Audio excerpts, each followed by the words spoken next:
Salut tout le monde, salut Catherine.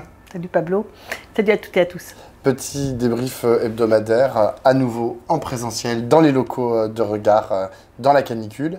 On voulait vous parler de deux choses dans ce débrief.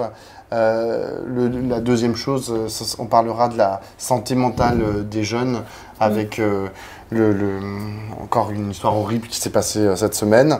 Mais d'abord, on voulait vous parler de ce qui se passe au Proche-Orient. Avec notamment vendredi matin des attaques d'Israël en Iran qui ont visé des sites de recherche sur le nucléaire et aussi, ça c'est Israël qui s'en est targué, la direction de l'armée de l'air israélienne. Donc ils ont bombardé l'Iran. Israël s'est d'ailleurs targué ils ont montré des cartes. Tsahal a montré des cartes où ils ont montré toutes les aires qu'ils ont touchées en disant voilà, regardez tout ce qu'on peut faire, jusqu'à où on peut aller à l'intérieur. On est vendredi 5h. Exactement. L'après-midi. Oui, parce que ça va à mon avis on ne sait pas ce qui va se passer, voilà. Toi, comment tu analyses pourquoi à ce moment-là Israël décide de s'en prendre à l'Iran, alors qu'Israël est déjà sous le coup d'énormément de critiques, et c'est peu de le dire de la part de maintenant quasiment l'entièreté de la communauté internationale. Bah, tu vois, c'est ce qui me frappe, moi, c'est précisément qu'au moment où ils font ça, tu as tout le monde qui baisse d'un ton. J'ai l'impression qu'ils arrivent à intimider tout le monde. Et quand je dis tout le monde, c'est les Occidentaux. J'ai vu que le Premier ministre allemand avait discuté avec Benjamin Netanyahou, qu'on voit que la France est un peu sur le reculoir pour la reconnaissance de l'État palestinien. Enfin bon, moi j'ai l'impression que là, c'est plutôt impressionnant comment tout le monde est en train de faire camembert et de faire profil bas face à la politique d'Israël en général, sur l'Iran, sur la Palestine, enfin Gaza et la Cisjordanie, sur le Liban, etc., sur la Syrie. Enfin bon, ça c'est la première chose. La deuxième chose, c'est que tout le monde a interprété ça comme étant une manière de bloquer aussi le processus qui était reparti de négociations sur le nucléaire. Si on veut pousser les Iraniens à justifier l'arme nucléaire, je ne vois pas comment on peut faire mieux que ça.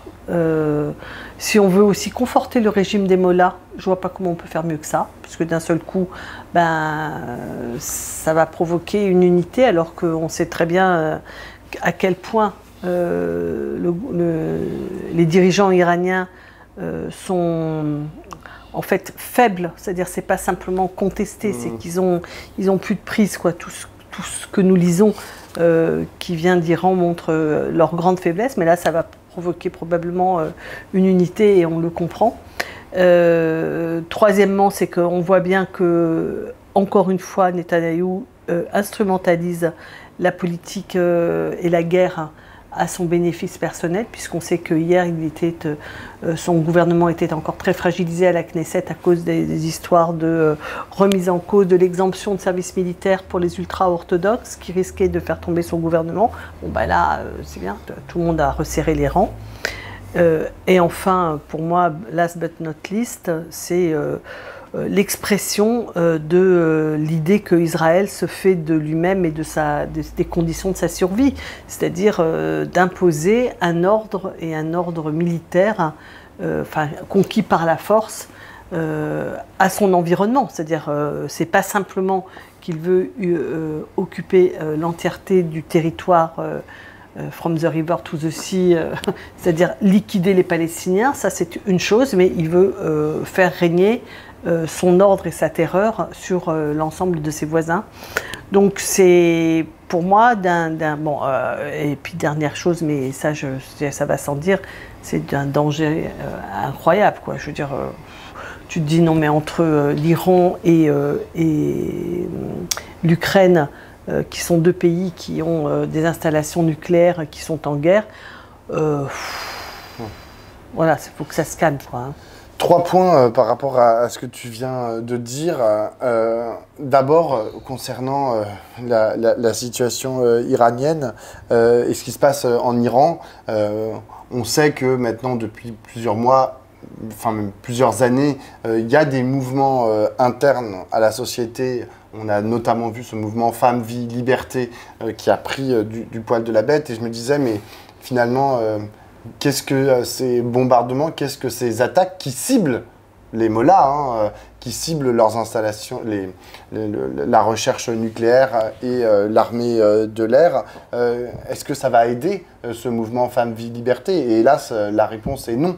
Il y a, et ce dont tu parles, pour aller un peu plus loin, c'est le sentiment national. C'est-à-dire que, en fait, au bout d'un moment, même s'il y a d'énormes divergences à l'intérieur du pays, et quand je dis divergences, c'est des tensions, énormément de violence, un gouvernement autoritaire, dictatorial, sexiste, qui brime une énorme partie de sa population. Le fait d'être attaqué par une puissance étrangère, forcément, va les ressouder nationalement. Et ils vont se dire, là, ok, on va se serrer les coudes. Et donc, c'est en ce sens que, en vérité, ces attaques d'Israël sur l'Iran peuvent casser les débuts de germes qui commençaient à bourgeonner à l'intérieur de la société iranienne de contestation, quoi. Je veux dire, ça ne va pas les aider. La deuxième chose, c'est effectivement sur les optiques de Benjamin Netanyahou, c'est-à-dire qu'il a une façon d'envisager son existence maintenant qui passe quasi exclusivement par la guerre. Ça passe par la guerre aux Palestiniens, qu'il associe à une logique génocidaire affichée maintenant, je veux dire, de la part de plusieurs de ses ministres, de la part de lui-même, de la part de nombreux députés de son camp à la Knesset, mais aussi la guerre au Liban. Parfois on oublie souvent, mais en fait le Liban est très périodiquement attaqué, bombardé par l'État hébreu, sans que ça soulève énormément ça choque. On n'a plus l'impression que ça choque personne, alors que c'est des contraventions avec le droit international qui sont absolument évidentes. Enfin, je veux dire, il bafoue complètement le droit international, il bombarde le Hezbollah parce qu'il a envie de bombarder le Hezbollah en faisant fi de toute règle de la guerre. Le sud de Beyrouth. Exactement. Et donc maintenant, il va encore plus loin. Il va de l'autre côté de la Syrie, bombarder l'Iran, avec les conséquences, une conséquence, c'est toujours la même chose, d'escalade. Et ça, c'est la troisième chose que je voudrais dire. C'est-à-dire que immédiatement, les chancelleries occidentales, notamment la France, ont mis en garde contre le risque d'escalade. Alors, ok, super, comme d'habitude. Je veux dire, à chaque fois qu'il y a des tensions entre l'Iran et Israël, tu as les chancelleries occidentales qui disent calm down, il y a un risque d'escalade, il faut absolument aller vers la désescalade. Le seul problème, et ça c'est une nouveauté conjoncturelle, c'est qu'aujourd'hui on a de moins en moins de prises sur le gouvernement israélien. On voit bien qu'ils sont en roue libre. Je veux dire, ils font ce qu'ils veulent. Et la question de la mesure avec laquelle ils vont considérer les appels au calme ou les directions données par les chancelleries occidentales, à mon avis, je pense qu'ils s'en foutent de plus en plus. On a de moins en moins de liens politico-diplomatiques avec ce pays qui prend de plus en plus... Mais pas moins de liens économico-militaires. C'est vrai. Je veux dire, si on ne leur livre pas les armes et si on les sanctionne économiquement, je veux dire, Israël, c'est un petit pays... Oui. Qui vit de ses relations avec d'autres pays occidentaux qui les soutiennent. Parce que le chancelier allemand, il a dit encore ce matin, Israël a le droit de se défendre. Et Macron a dit la même chose. Exactement, après. Le président français aussi. Non mais les bras t'en tombent, quoi, quand même. Enfin, je veux dire, Israël a le droit de se défendre, c'est-à-dire qu'ils sont allés attaquer l'Iran. Et ça, c'est une mesure de défense, alors qu'il y a une négociation internationale qui est en train de se mener sur la question de l'enrichissement de l'uranium par les Iraniens. C'est-à-dire qu'ils expriment leur inquiétude, qu'ils fassent pression sur les négociateurs, etc. Enfin, il y a une négociation internationale, d'ailleurs, dans laquelle les États-Unis sont engagés. Donc eux, ça les convainc pas, ils sont pas d'accord, ils y vont boum boum. Enfin, c'est fou, quoi. Non, mais je suis complètement d'accord. Et ce que je veux te dire, c'est que, franchement, si les différents États occidentaux, et à commencer par les États-Unis et l'Allemagne qui fournissent quand même l'essentiel des armes à Israël, décident d'arrêter, bah ça va s'arrêter. Hein. Oui, quand bien, enfin, il faudrait qu'ils le fassent. Oui, mais pour l'instant, donc, mais pour l'instant, il n'y a pas de signe qui donc, montre qu'il y a un changement oui, de politique. Non, mais ce que tu dis, c'est que Benjamin Netanyahu n'en a rien à faire de ce que l'on dit. Il en a rien à faire, sauf si on lui fait si on le force à prendre en compte. Sauf que, genre, jusqu'à on n'est pas sans prise sur ce gouvernement. C'est pas tout à fait la même chose de faire reprendre raison à Netanyahu et de faire reprendre raison à Trump. Le problème, il se pose un petit peu différemment. Je suis d'accord, sauf que les liens aujourd'hui entre les liens les plus forts qui existent entre Israël et un autre pays, c'est avec les États-Unis. Et pour l'instant, comme tu dis, il est très compliqué de discuter avec l'administration Trump sur ces questions-là et d'envisager des choses pérennes, genre qui aillent en faveur de la paix et d'une remise dans le droit international de toutes les actions d'Israël. Et donc, à partir de ce moment-là, tu es là, genre, bon, comme nous, enfin, tu vois, la voix du président français, c'est pas la première fois. Et là, ça nous permettra peut-être de parler de notre deuxième sous-sujet, tu vois, qui était le bateau de Rima Hassan et de Greta Thunberg, qui est arrivé, enfin, qui n'est même pas arrivé au large de Gaza, mais qui a été arraisonné dans les eaux internationales par Israël.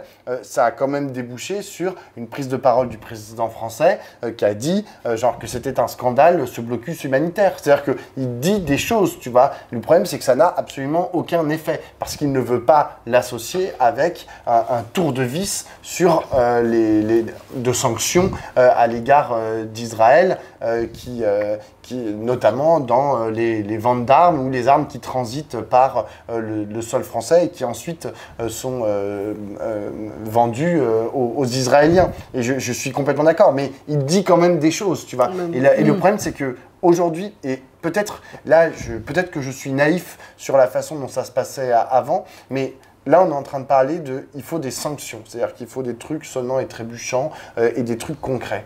Les discours, et je ne peux que le constater, ne porte absolument pas. Le fait que le président français, qui est quand même membre du Conseil de sécurité de l'ONU, qui est une des principales puissances de l'Union européenne, dise c'est un scandale le blocus humanitaire, autant qu'il pisse dans un violon. Enfin, je veux dire, ça n'a aucune espèce d'incidence sur ce qui se passe dans le gouvernement israélien.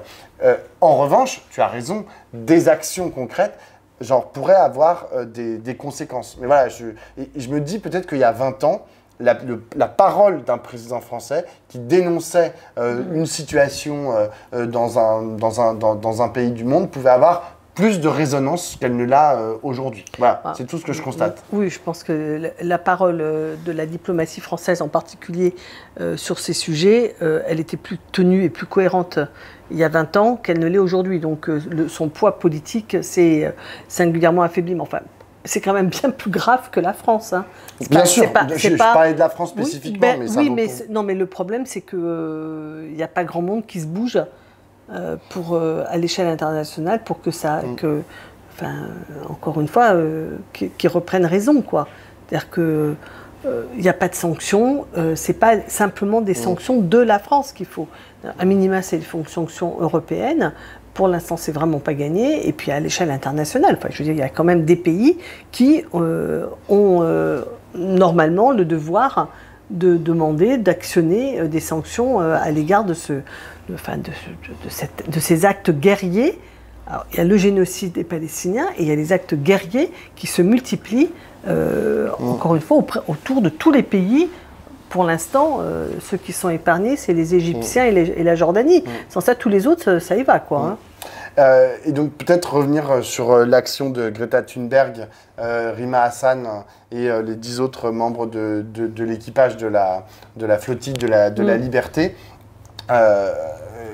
Rima Hassan est rentrée à Paris hier soir, jeudi soir. Elle a fait un discours sur la place de la République en racontant ce qui s'était passé, en revenant sur les raisons en fait qui l'avaient poussé avec ses autres camarades à engager cette aventure, enfin, qui était de dire, on va mettre la focale, puisque bien évidemment c'était symbolique.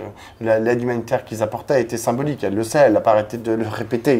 C'est pas eux qui allaient changer, même s'ils arrivaient à casser le blocus, à changer le cours des choses et à nourrir tous les Gazaouis. C'était pas ça l'objectif. L'objectif, c'était de dire, voilà, nous sommes des journalistes, nous sommes des militants, nous sommes des élus européens, elle, Rima Hassan, et nous ne pouvons pas avoir accès au territoire gazaoui. Il y a un blocus, et de mettre la focale là-dessus, à titre personnel, pour avoir vu les retombées, et malgré une relative omerta et une relative agressivité, quand je dis relative, genre, c'est une litote, hein, de la part de beaucoup de médias qui s'en sont donnés à cœur joie pour moquer leur initiative, c'est-à-dire vraiment sur énormément de médias, ils étaient, ah oui, la croisière s'amuse, oui, love story sur un bateau, je sais pas quoi, enfin vraiment c'était honteux tout ce qui a été raconté sur leur trajet. Et ben elles ont quand même réussi. Enfin, je dis elle parce que c'est Greta Thunberg, Rima Hassan, mais en fait tous les autres, cette flottille a réussi à mettre la focale sur ça. Ils ont réussi à mobiliser. Moi, je trouve que c'est heureux. 150 000 personnes qui se sont bougées lundi soir pour demander leur libération au moment où ils avaient C'est la plus grosse mobilisation depuis fort longtemps. Exactement, en France. Donc, et ça, c'est elle. C'est Rima Hassan et ses camarades qui ont réussi à la générer, quoi, en documentant leur voyage. Donc, et ils ont réussi aussi, j'en parlais tout à l'heure, il y a eu une parole du président de la République qui a dénoncé comme un scandale le blocus. Donc voilà, il y a eu des choses. Évidemment, c'était un geste, on en a parlé dans une newsletter, qui est un peu romantique, qui est un peu et désespéré aussi. Enfin, c'était de dire, mais qu'est-ce qu'on peut faire? Qu'est-ce qu'on peut faire à part ça? Qu'est-ce qu'elle peut faire, Rima Hassan? Elle est membre du Parlement européen, elle en parle sans arrêt. Genre, vous avez C'est comme la marche qui est en train de partir d'Algérie, de Tunisie, tous ces gens qui disent on y va. Ouais. C'est-à-dire qu'on ne peut plus rester. Et en vrai, du monde entier, hein, mais genre, c'est vrai que ce qui est particulièrement visible, c'est ceux qui viennent des autres pays du Maghreb. On ne peut plus rester sans rien faire. Et c'est tout à fait heureux que ça se passe, parce qu'on avait parlé la semaine dernière de Annie Ernaux, qui commençait comme ça son texte qu'elle a lu à la Grande Librairie en disant « Je ne peux plus écrire ». C'est-à-dire, on ne peut plus rester à voir ça, à se dire que les gens sont en train de mourir de faim, que la moindre distribution de nourriture se tourne en drame absolu. Tu as la chaleur qui arrive et chaque jour, tu es encore plus effrayé que la veille, quoi. Moi, c'est vraiment, je suis comme beaucoup, quoi.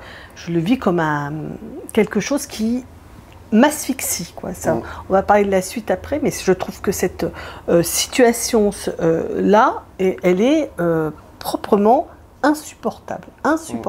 Et donc, ce que Rima Hassan a dit, bon, moi j'y vais. C'est très bien, et ceux qui décident, nous on y va, on va faire le tour de la Méditerranée à pied et on va rentrer dans Gaza en passant par l'Égypte. Alors l'Égypte, ils vont tout faire pour l'empêcher, hein. Ce qui fait partie d'ailleurs du vrai problème, hein, c'est qu'on ne peut pas vraiment dire que les pays arabes se mobilisent beaucoup. Je parle pas des populations, hein, mais je parle des États, des dirigeants, pour trouver une solution, pour mettre sur la table un plan et pour faire en sorte que Israël arrête ce génocide, quoi. Bon, en tout cas, moi je pense que Rima Hassan, ça s'inscrit là-dedans et dans cet acte de ce n'est plus possible. Voilà, on ne peut plus rester sans rien faire, et elle est franco-palestinienne, elle est engagée dans ce combat, elle a pris le bateau. Elle y est allée, elle savait ce qui allait se passer, tout le monde savait que les Israéliens allaient arraisonner le bateau et ne les laisseraient pas rentrer dans les eaux qui sont pas des eaux israéliennes, de toute façon. Mais voilà.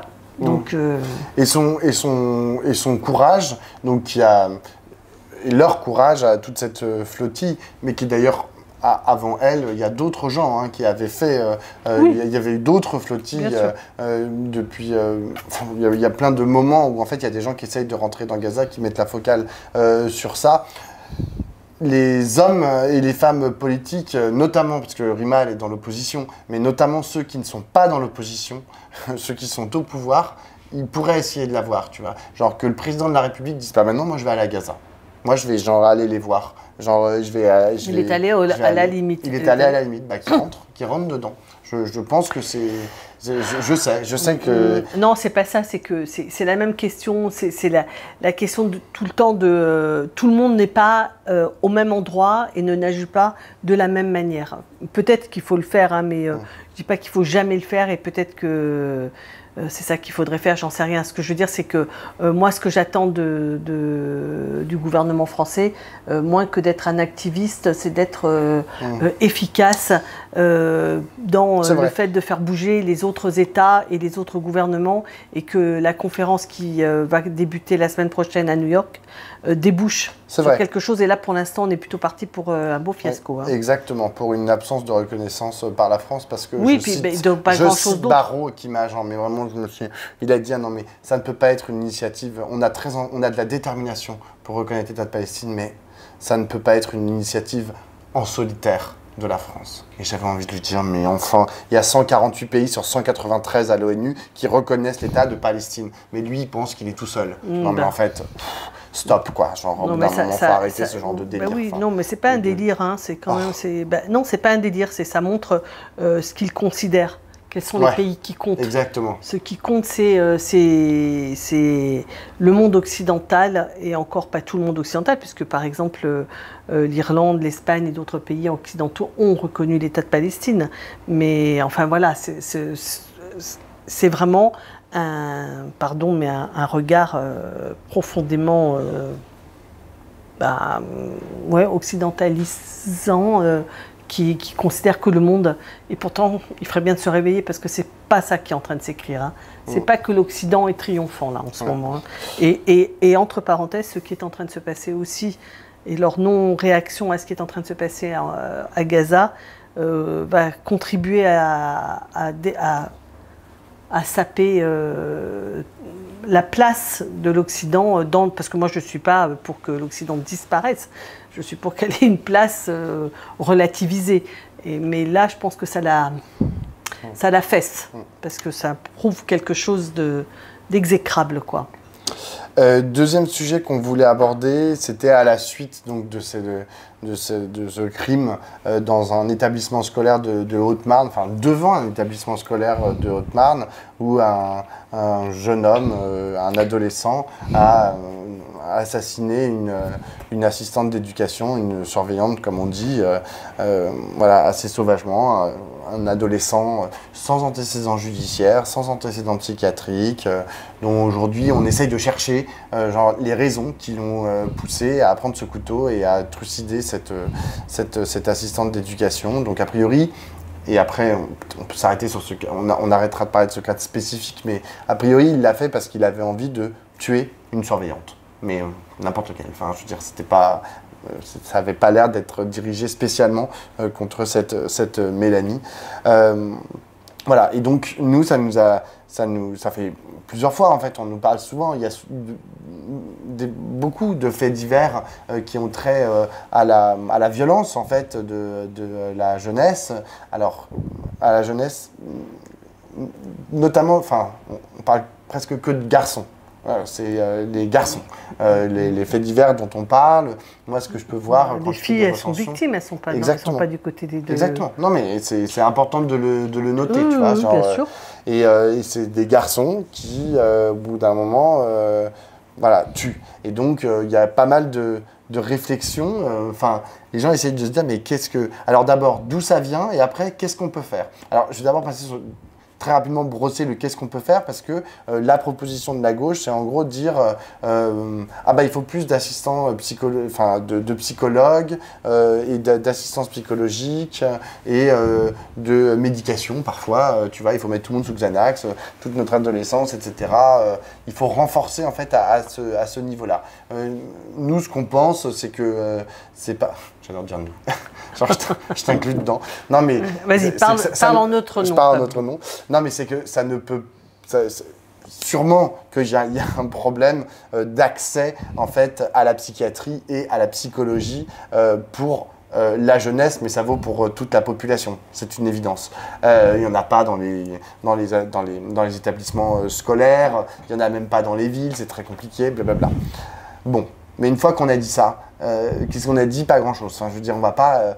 Il nous semble que le problème est plus profond que ça, et que du coup, la façon dont on le traite ne peut pas rester sur juste on va traiter le symptôme. C'est-à-dire ceux qui sont à deux doigts de passer à l'acte. On a un problème de dépression profonde de notre jeunesse, de déboussolement. Enfin, je veux dire, ils sont complètement déboussolés. Genre, il y a un problème d'horizon, il y a un problème de déconnexion par rapport à la société dans laquelle ils vivent. Et du coup, il y a des frictions et donc de la violence qui est générée. Et notamment par les garçons. Voilà, moi j'avoue que je suis un peu bloqué dans mon analyse, genre, parce qu'en vérité, les conclusions, j'ai peur d'en tirer des conclusions. J'ai écouté un C'est ce soir qui était consacré à ça, il y avait des psychiatres, il y avait des spécialistes de l'éducation, etc. Et en vérité, je vois que tout le monde a fait très attention en fait aux conclusions qu'il pourrait en tirer. Tu vois, parce que genre ça peut très rapidement arriver sur ah bah oui bah la décivilisation, ah bah oui bah genre quand tu dis les garçons sont violents, ça fait peur en fait de tenir ce genre de propos, tu vois, et de dire bon bah voilà il y a une jeunesse qui a à foutre à la poubelle. Genre quelle horreur en fait de tirer ce genre de conclusion. Donc moi ça me fait très peur et je vois que en vérité, les causes profondes de cette déprime, enfin, de ce problème, ne sont pas traitées. Enfin, je veux dire, et notamment politiquement. C'est-à-dire que, tu vois, par exemple, Salomé Saké, qui est une journaliste de Blast, qui s'intéresse beaucoup à la question de la jeunesse, elle essaye de porter ces questionnements, tu vois, de les mettre sur le devant de la scène, de dire attention, on a une jeunesse, il faut la considérer en tant que telle, il faut lui faire des propositions en tant que telle, etc. Mais en vérité, elle est toute seule dans son coin. Enfin, je veux dire, même les partis politiques sont là, oui, d'accord, très bien, merci, au revoir Salomé Saké, maintenant elle passe, genre, faut parler d'autre chose, tu vois. Genre, je sais pas, là, comme tu l'écris dans une newsletter, la société va mal, donc les jeunes vont mal. Et c'est une conclusion de ça. Ouais, enfin alors bon, moi c'est un peu plus que ça, là, ce que je pense. Je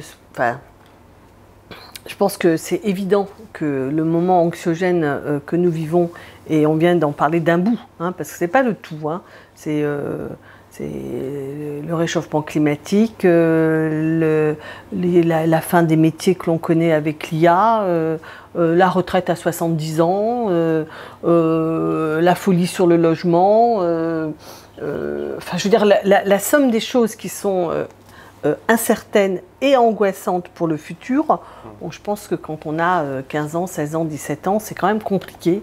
Et on se le prend, ils se le prennent, on se le prend tous, on n'est tous pas bien là en ce moment.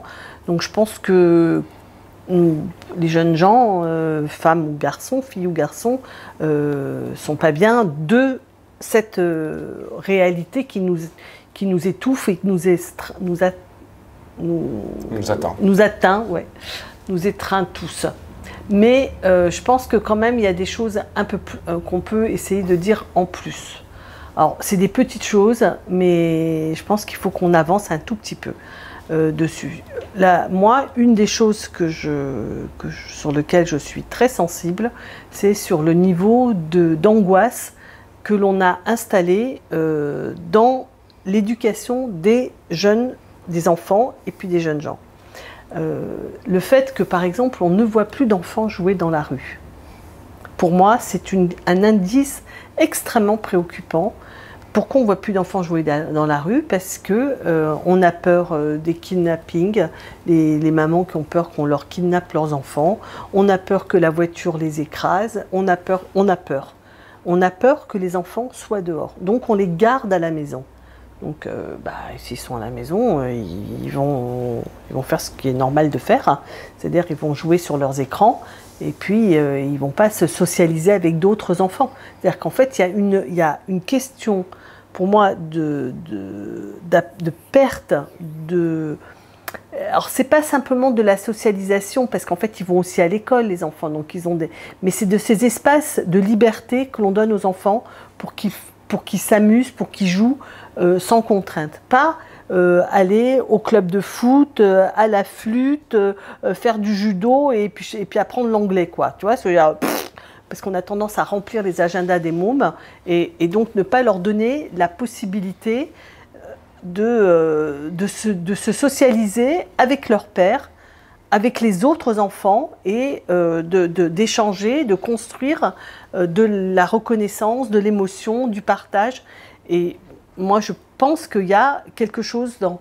Parce qu'on nous parle tous de la désocialisation, de l'irréel de ce monde des enfants, de ces jeunes, mais il s'est construit de tout ça. Moi, je trouve ça... alors, dans mon métier, je le vois bien. Je vois bien, par exemple, qu'on ne peut plus mettre des bancs sur les places. Architecte urbaniste. Oui, architecte urbaniste. Mais sur les places, on ne peut plus mettre de bancs parce que les jeunes vont venir s'installer et parler ensemble.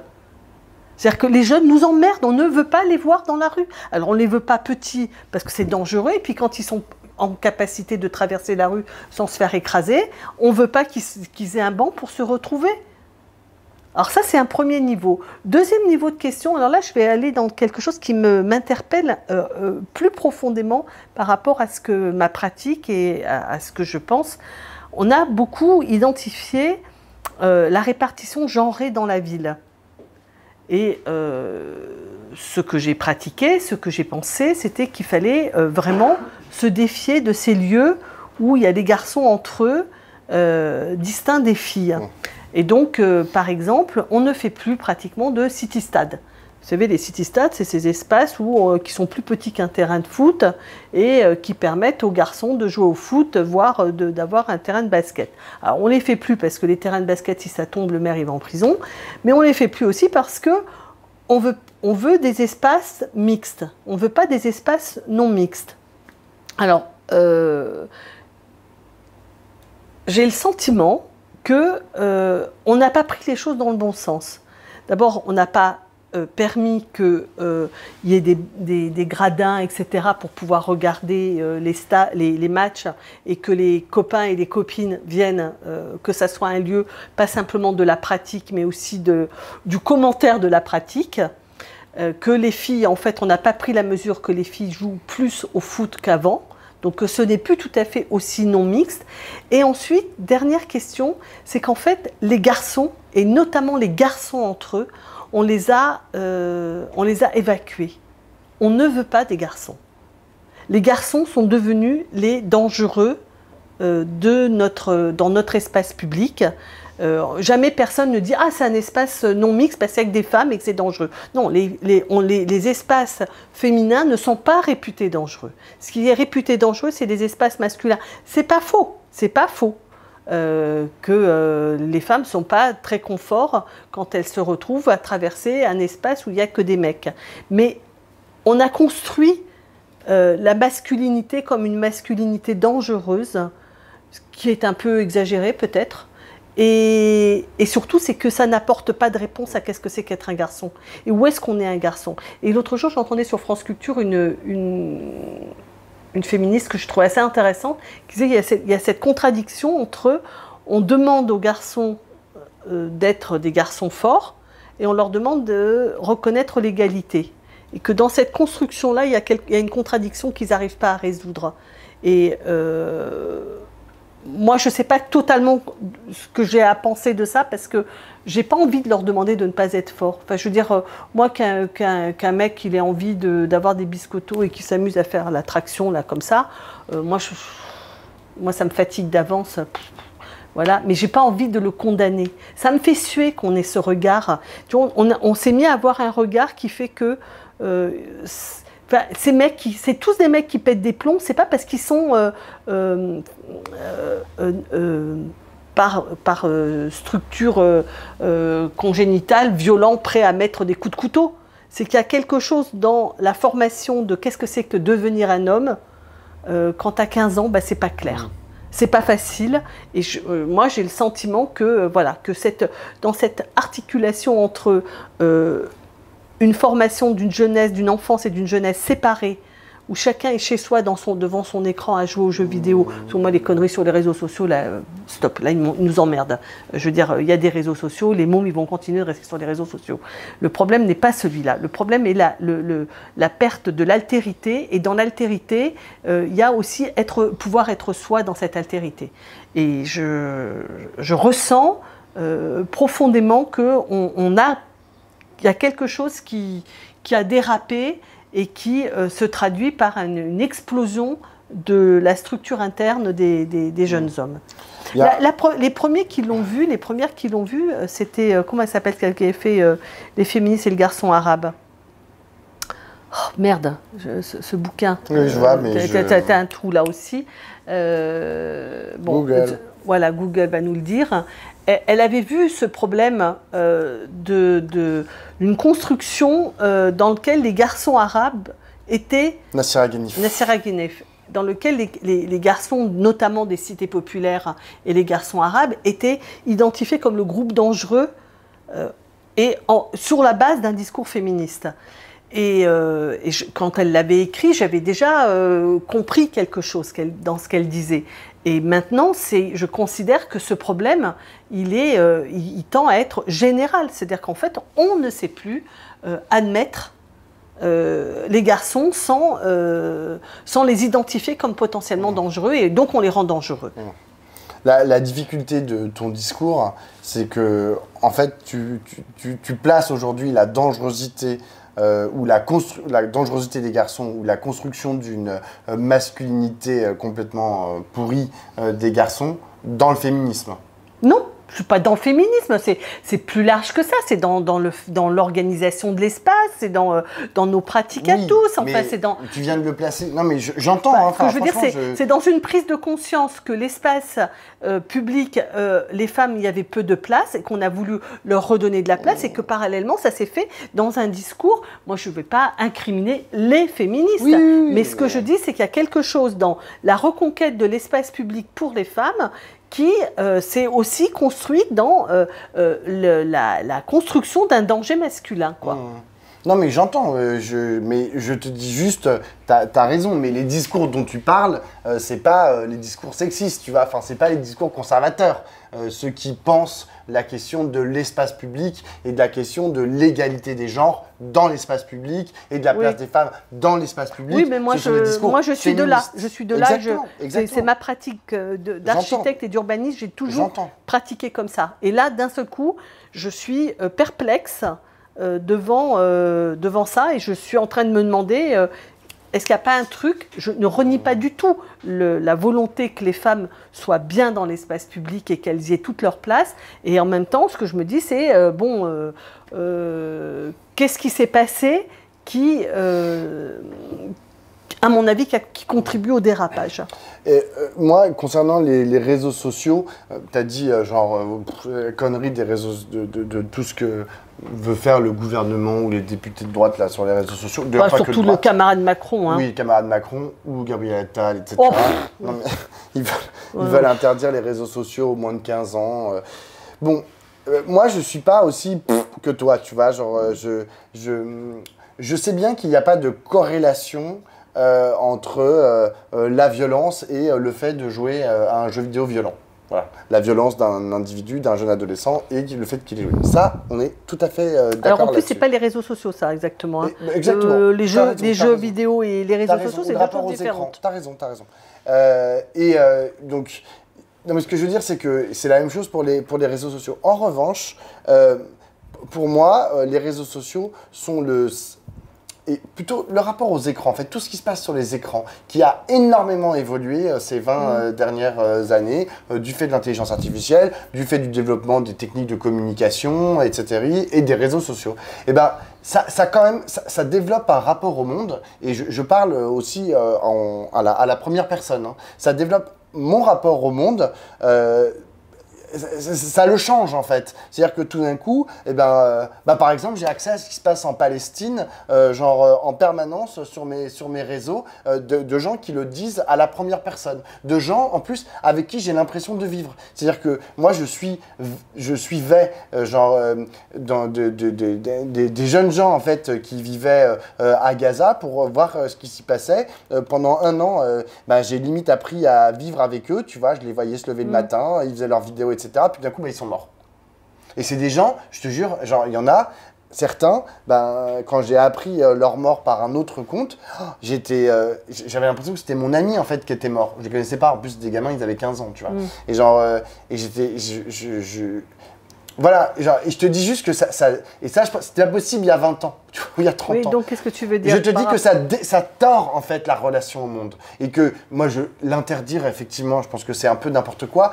Mais en revanche, la réfléchir et voir comment ça a aussi des effets en fait sur nos vies, sur la façon dont on voit le monde, la façon dont on se pense à l'intérieur du monde, c'est important. Toutes les peurs dont tu as parlé tout à l'heure, anthropologiques, que ça soit lié à l'avenir, lié à l'écologie, lié aux guerres, tu vois, elles sont amplifiées par les réseaux sociaux. C'est-à-dire que c'est une chose, en fait, de regarder le JT et de voir un truc hyper anxiogène avec la musique des Dents de la Mer, là, comme sur le 20h de TF1. C'en est une autre, en fait, d'être en permanence. Parce que le 20h, c'est à 20h. Hein. Enfin, comme beaucoup de gens, on a vu, parfois l'oublient. C'est à 20h, ça dure une demi-heure ou 3/4 d'heure. Les réseaux sociaux, c'est 24h sur 24. Tu as les images que tu avais pendant 3/4 d'heure aux 20h. Là, tu les as 24h sur 24 sur les réseaux sociaux, sur les chaînes d'information en continu. Et oui, ça crée un effet d'horreur en fait. Tu vois, des glaciers qui fondent et les gens qui meurent à Gaza et les gens qui n'ont pas de logement et les bagarres dans la rue. C'est en permanence, voilà. Et c'est ce caractère de passer du JT de 20h qui dure une demi-heure à 24h sur 24, je te jure, ça change des individus. Et ça change le rapport au monde. Mais bon, là, j'explique pas le rapport homme-femme. Hein. Non, pas du tout, mais même pas simplement. De toute façon, on ne discute pas que du rapport homme-femme.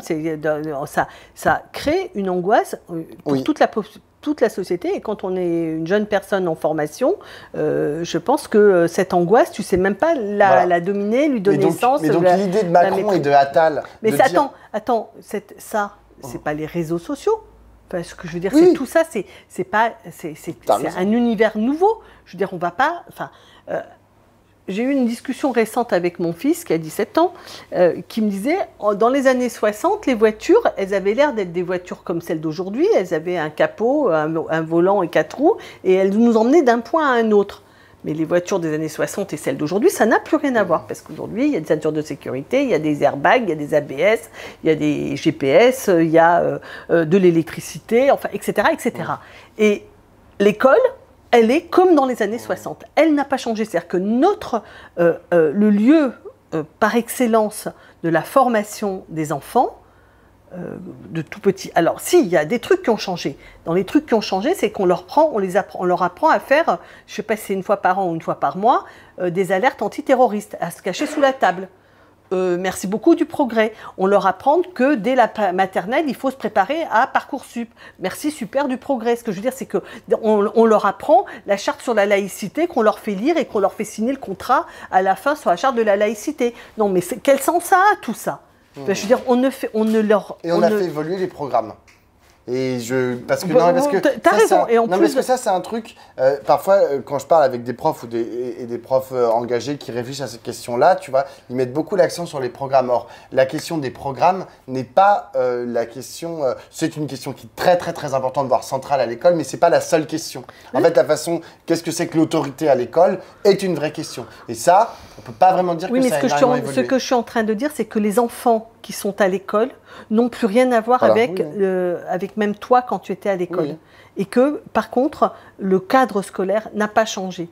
Et que les seuls éléments nouveaux qui sont arrivés sont des éléments qui sont profondément anxiogènes. C'est-à-dire qu'on n'aura pas donné de cadre pour appréhender cette nouveauté ou ces inquiétudes du monde, mais on les a angoissés avec les attaques terroristes, la laïcité et puis sous-entendu évidemment l'intégrisme et puis tout ça. Enfin, je veux dire, et le Parcoursup et le fait qu'on ne va pas avoir de travail et que ça va être catastrophique, etc.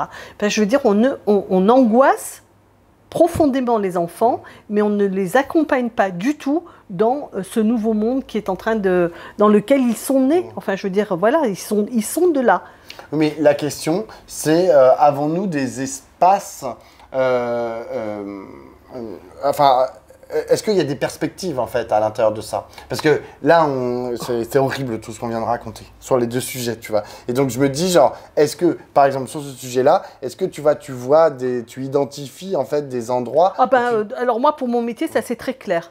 Pour mon métier, c'est très clair, il faut arrêter de mettre des pics en haut, de mettre, dès qu'un enfant peut tomber plus de 40 cm, il faut qu'il ait une couche comme ça pour que surtout pas il ait de bobo à son genou. Il faut qu'on donne de la liberté, qu'on mette du champ. Enfin, franchement, quoi, il faut que l'espace public redevienne plus libre, permettre aux gens de se rencontrer, ce qui n'est absolument pas le cas. Aujourd'hui, on construit les places comme des lieux de circulation. Ce sont des mailles, ce sont des endroits pour d'aller d'un point à un autre et pour ne pas rester. Il faut absolument, moi je considère que on ne peut pas critiquer le fait que les enfants et tout le monde s'enferment dans sa maison et ne pas avoir une réponse qui soit un espace public accueillant, ouvert et dans lequel on puisse se tenir bien à l'ombre des arbres, avec des endroits pour jouer et pour se cacher, etc., etc.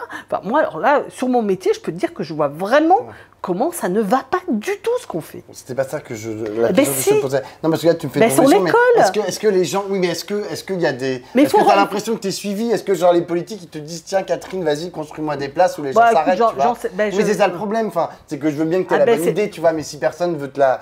je suis d'accord que... Non, mais ce que je pense, c'est que des intuitions qu'on peut avoir sur l'école, sur l'espace public et d'autres secteurs, la vie associative, sportive, enfin, il faut que le sport soit plus libre aussi. Enfin bon, tout ça, il faut qu'on puisse le porter comme un discours politique. Pour l'instant, le discours politique, c'est portique ou psychologue. Voilà, tu as le choix. Ou bien tu vas te filtrer les couteaux, ou bien tu vas soigner les enfants. Personne ne se pose la question de pourquoi nos enfants sont malades. Et si nos enfants sont malades, il faut traiter les causes qui ont produit des enfants malades. Et on a des enfants qui sont profondément anxieux, profondément angoissés. Tous ne vont pas tuer leur petite amie ou leur surveillante, mais il faut qu'on... Puis dans le genre, à l'école, tu parlais de la question de l'autorité. Le môme qui a tué l'assistante... La surveillante, là, il a dit qu'il allait le faire. Ouais. Et il a dit pourquoi il allait le faire. Il a dit parce qu'on n'est pas tous traités à égalité. C'est-à-dire qu'en fait, cet enfant, il était dans une espèce de révolte de dingue contre un système qu'il ne comprend pas, qui ne l'écoute pas, qui le maltraite. Et moi, je vois, pour ce qui est mon gamin, c'est à quel point on leur impose une autorité qui n'a pas de sens. Bien souvent, ça n'a pas de sens. Pourquoi est-ce que mon fils, il se révolte? Pourquoi il n'a pas le droit de venir en short au lycée? Les filles, elles ont le droit de venir en jupe, mais lui, il n'a pas le droit d'être en short. Il est obligé d'avoir un pantalon et pas un jogging. Non, mais sérieux, quoi. Ça n'a pas de sens. Tous ces trucs-là n'ont pas de sens. Mais ils n'en ont jamais eu.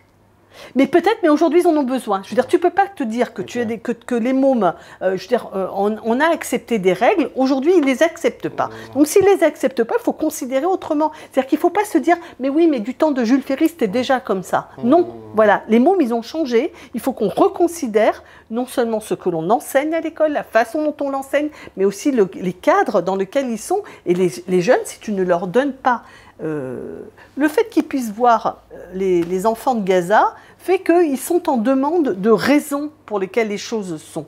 Et si tu ne peux pas leur donner de raisons, enfin moi je ne sais pas comment c'est chez vous, mais je veux dire, mes copines et moi, on est devant des mômes qui passent leur temps à défier notre autorité et à ne rien accepter. Rien ne va de soi, donc il faut tout justifier. Et donc l'école qui pense qu'elle va y aller comme ça, allez hop, droit devant et on impose les règles et on fait signer la charte de la laïcité, bah, elle est complètement à côté de la plaque. Et elle crée des enfants qui ne vont pas bien. Bon. Sur ces bons mots, non, mais un peu déprimant. Oui, non, mais pas un peu déprimant. Non, c'est pas un peu déprimant. Ce que je trouve déprimant, c'est de raconter qu'on va mettre tout le monde sous Prozac. Ça me déprime profondément. Ça me déprime profondément. Oui, mais quand même, là, on vient de dépeindre genre une situation du monde, de la France, de la jeunesse, genre... Mais tu vois, on a fait une newsletter après l'affaire de la finale de foot, là. On a dit, il importe de faire la fête. Ça importe de pouvoir faire la fête. C'est-à-dire que ce n'est pas une question, une sous-question politique. C'est une grande question politique que les gens aient des lieux pour faire la fête. La Le Pen, là, elle a fait un TikTok ou je sais pas quoi cette semaine. Sur Instagram, elle a fait une vidéo où elle était assise à son bureau et elle dit on a besoin de joie, on a besoin de faire la fête, il faut pas nous emmerder. Enfin, elle met l'accent sur le fait que genre on est toujours empêché de faire la fête. Et elle est foutue de dire ça alors que genre c'est le premier empêcheur de faire la fête. Mais en tout cas, elle a identifié le sujet. Elle a identifié le sujet, mais oui. Et franchement, il faut qu'on se mette au niveau, quoi, la gauche. Hein. La fête, c'est une question politique. Michael Fossel, le philosophe, a fait un bouquin sur le sujet il y a 2-3 ans. Non, il y a beaucoup plus que ça. Et c'était sur la nuit. Mais lié à la fête, exactement. La fête, le plaisir, retrouver ça comme une question politique et une question... si c'est en dehors de notre champ, adieu Berthe. Sur ce, à la semaine prochaine. Ciao, ciao.